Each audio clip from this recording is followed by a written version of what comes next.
a lot of times you can't find the information you need, and you don't know. A lot of times when you're doing maybe you can find an article from out of one of these books that somebody's published, but if it's just something somebody wrote, how do you know if it's factual or not? That's the biggest thing. That's why I mean, back way before the internet, when I auctioneered, when I got a group of antiques to sell, if I didn't know anything about them, I went and bought every book I could so I could figure out how to advertise them.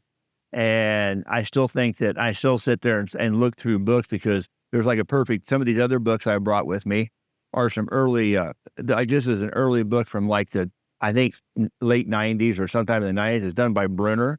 And it's it's got signs in here you won't even find in most places, because that's how rare they are, because they never come up for sale, like that. And then even like, in my two books here, these two books here, there are signs that you hardly ever see anymore because they don't come to auction very much. And, so that's we just use those different books to know something about what it is. And the one thing to remember too, is we're going to talk about these books with prices in them and stuff. I don't care if a book was made in 1990 or was made in 2025. The prices in books are to give you an idea of the value at that time. That don't mean that's the value of it today. It can be a lot higher, it could be a lot less. A market value is what a knowledgeable buyer will pay a knowledgeable seller. That's the market price at that time. And this is a 1923 or 24 products for Red Crown gasoline. And the numbers, there's always numbers at the bottom of those signs, and nobody never knew what I meant. Most people don't know what they mean. Well, right here it tells you exactly in here when that sign was used and what the number means and all that kind of stuff. So it just gives you more static. It also shows you how they were used. Like they call these are sidewalk signs. So a lot of people think they put in a lollipop base. Well, right there it shows you it went in a stand. So a purist would want to know if they're going to recreate something, they want to know exactly what it's put into. Whereas a person who wants to display it may hang it from the ceiling and put it on the wall, but a purist would make this either reproduce a stand like this or find the original stand to display it.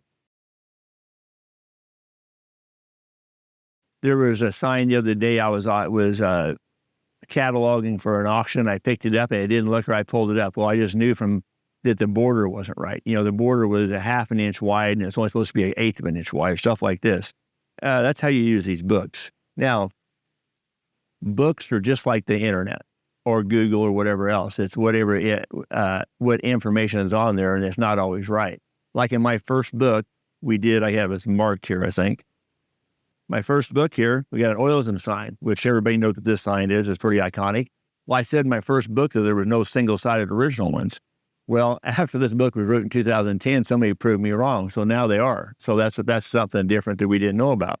And then like in Brunner's book, Brunner was given false information by somebody that he knew. And like there's signs in here they say are authentic, but they're not. Like this frog one here, that's a reproduction sign. So you have to know that. So I mentally marked that stuff. Or let's see, there's another one, pretty common one in here. If I can find it. This one down here. This one here, it's about toothbrush. Okay, that's a fake sign. And you'll find a lot of these. The guy that reproduced these signs, sometimes he did one or two reproductions, and other times he did hundreds of them. So you never know. And then here's one that we have a lot of controversy over, and the Golden West sign right here, and they call it a pump plate. Well, Golden West only had like 6 gas stations. From what Wayne Henderson has told me, is that they never had pump plates on their pumps with the pictures he has.